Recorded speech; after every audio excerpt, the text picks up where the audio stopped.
जय जोहार, नमस्कार। छत्तीसगढ़िया चैनल देख रहे हैं आप। छत्तीसगढ़ की तमाम सभी बड़ी महत्वपूर्ण काम की खबरों की शुरुआत करते हैं आज की पहली बड़ी खबर के साथ।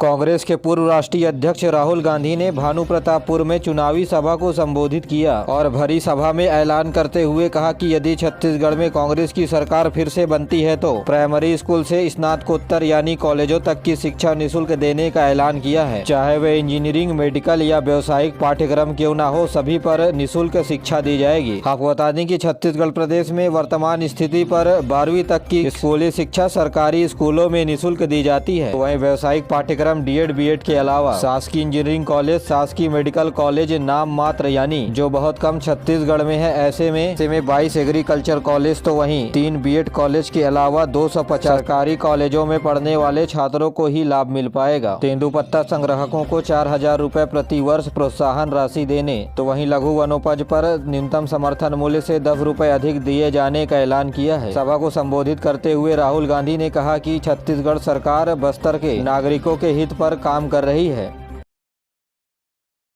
केंद्रीय स्वास्थ्य मंत्री और भाजपा के चुनाव सह प्रभारी डॉक्टर मनसुख मांडविया के नेतृत्व में भाजपा प्रतिनिधि मंडल ने छत्तीसगढ़ के मुख्य निर्वाचन पदाधिकारी से राज्य प्रशासन की शिकायत की है। मंत्री ने आरोप लगाया कि राज्य के प्रशासनिक अधिकारी कांग्रेस के एजेंट की तरह काम कर रहे हैं और चुनाव को प्रभावित करने का प्रयास कर रहे हैं। डॉक्टर मांडविया ने कहा कि भाजपा कार्यकर्ताओं को प्रताड़ित किया जा रहा है, साथ ही पार्टी के प्रचार सामग्रियों को लेकर जाने वाले वाहनों को बेवजह रोका जा रहा है, जिससे चुनाव के पार्टी के प्रचार प्रसार पर असर देखने को मिल रहा है। केंद्रीय मंत्री ने कहा कि भाजपा के कार्यकर्ताओं को प्रभावित करने के लिए आपराधिक घटनाओं को अंजाम दिया जा रहा। उन्होंने कहा कि भाजपा कार्यकर्ता की हत्या होने के बाद भी पुलिस प्रशासन के द्वारा कार्यवाही के नाम पर केवल खाना पूर्ति की जा रही है। डॉक्टर मांडविया ने दंतेवाड़ा, बीजापुर और नारायणपुर विधानसभा क्षेत्र में कांग्रेस पार्टी के द्वारा लगे हुए आदर्श आचार संहिता का उल्लंघन करने का आरोप लगाया है। उन्होंने चुनाव आयोग से भाजपा द्वारा की गई शिकायतों पर कार्रवाई करने की मांग की गई है। निर्वाचन आयोग द्वारा किए गए शिकायतों पर काम नहीं किए जाने के चलते भाजपा के द्वारा केंद्रीय चुनाव आयोग से शिकायत करने की बात कही गई है। मांडविया ने कहा कि प्रत्येक व्यक्ति को अपने मत का प्रयोग करने का स्वतंत्र रूप से अधिकार है। केंद्रीय कृषि मंत्रालय ने देश के रबी फसलों की बुवाई का आंकड़ा जारी किया है। छत्तीसगढ़ में अब खरीफ फसल के बाद रबी फसलों की बुवाई शुरू हो गई है। कल शाम तक 50,03,000 हेक्टेयर पर बुवाई की जा चुकी है। वहीं पिछले साल 50,30,000 हेक्टेयर जमीन पर किसानों के द्वारा खरीफ फसल के बाद रबी फसल लगाई गई थी। यानी छत्तीसगढ़ में पिछले साल की तुलना में इस साल 27,000 हेक्टेयर जमीन पर कम बुवाई की गई है। बस्तर की एकमात्र उड़ान योजना पर लगने लगा ग्रहण। जगदलपुर से रायपुर और हैदराबाद के बीच अब हफ्ते में सिर्फ 4 दिन मिलेगी उड़ान सेवा। बता दें कि जगदलपुर में 20 सितंबर 2020 से यात्री विमान सेवा शुरू की गई थी। उस समय Jagdalpur regional connectivity scheme RCS में शामिल किया गया था, जिसकी वजह से स्थानीय लोगों को 50% कम कीमतों पर टिकट एयरलाइंस की मिल जाती थी। लेकिन अब यह स्कीम 3 साल के बाद बंद हो गया है, जिसकी वजह से आम इंसान हवाई जहाज में सफर करना बंद कर दिया और इसी वजह से एयरलाइंस कंपनियों को नुकसान का सामना करना पड़ रहा है। छत्तीसगढ़ में 7 और 17 नवंबर को विधानसभा चुनाव का मतदान होना है। राज्य में चुनावी प्रचार चरम पर है। SMO association for democratic reforms की रिपोर्ट के मुताबिक पहले चरण की 20 सीटों पर कुल 233 प्रत्याशी मैदान पर हैं और इनमें से 46 प्रत्याशी करोड़पति बताए जा रहे हैं। इनमें से 11 प्रत्याशी ऐसी है जिनकी संपत्ति 5 करोड़ या इससे ज्यादा है, तो वहीं 18 उम्मीदवारों की संपत्ति 2 से 5 करोड़ के बीच है, तो वहीं 50 लाख के करीब 2 करोड़ से कम 38 उम्मीदवार हैं, तो वहीं 106 प्रत्याशियों की संपत्ति 10 लाख से कम है। 20 सीटों के लिए 233 उम्मीदवारों में से 17 कांग्रेस के, तो वहीं भाजपा के 14 प्रत्याशी करोड़पति हैं। तो वहीं कांकेर के आजाद जनता पार्टी के पर्वती तेता और मोहला मानपुर के उम्मीदवार नरेशपुरम के पास कोई भी संपत्ति नहीं है। आपको बता दें कि पहले चरण के चुनाव में आम आदमी पार्टी के खड़गराज सबसे अमीर विधायक प्रत्याशी है, जिनके पास 40 करोड़ से अधिक की संपत्ति है, तो वहीं दूसरे नंबर पर भावना बोहरा 33 करोड़ के साथ है, तो वहीं कांग्रेस के जगदलपुर विधानसभा क्षेत्र के विधायक प्रत्याशी जतिन जायसवाल के पास 16 करोड़ रुपए है। छत्तीसगढ़ का एक ऐसा मंदिर जहां शरद पूर्णिमा के दिन चढ़ाई जाती है माता को बलि। जी हां, रायगढ़ के मां मनकेश्वरी देवी मंदिर में शरद पूर्णिमा पर उमड़ा जन सैलाब। तमनार क्षेत्र से बलि पूजा में बड़ी संख्या में शामिल हुए श्रद्धालु। जी हां, आदिवासी बाहुल्य तहसील तमनार के पहाड़ियों पर घिरे ग्राम कर्मागढ़ में शरद पूर्णिमा पर मां मानेश्वरी देवी में बलि पूजा की परंपरा है, जहाँ भक्त नारियल और पुष्प माता और बैगा के चरणों में समर्पित करते हैं। तो वहीं छत्तीसगढ़ में कांग्रेस पार्टी की ओर से टिकट बंटवारे में बगावत देखने को मिल रही है। कांग्रेस पार्टी में कसडोल विधानसभा क्षेत्र से कांग्रेस प्रत्याशी को बदलने के लिए दिल्ली में कर रहे हैं आंदोलन। जी हां, कसडोल विधानसभा क्षेत्र में संदीप साहू को प्रत्याशी घोषित होने के बाद कांग्रेस कार्यकर्ताओं में लगातार उनके विरोध का माहौल बना हुआ है। जी हां, कांग्रेस कार्यकर्ता संदीप साहू को बाहरी व्यक्ति बताकर लगातार विरोध कर रहे हैं। यह स्थानीय कांग्रेस के कार्यकर्ता दिल्ली में टिकट बदलने की मांग को लेकर प्रदर्शन कर रहे हैं। छत्तीसगढ़ के पंडरापाठ मंडल में 200 लोगों ने थामा भाजपा का दामन। मोदी सरकार की योजनाओं से प्रभावित होकर कही बातें। पंडरापाठ मंडल के चुंदापाठ के मंडल स्तरीय बैठक का आयोजन पूर्व राज्यसभा सांसद रणविजय सिंह जुदेव, पूर्व प्रदेश महामंत्री संगठन राम प्रताप सिंह तथा पूर्व महामंत्री कृष्ण कुमार।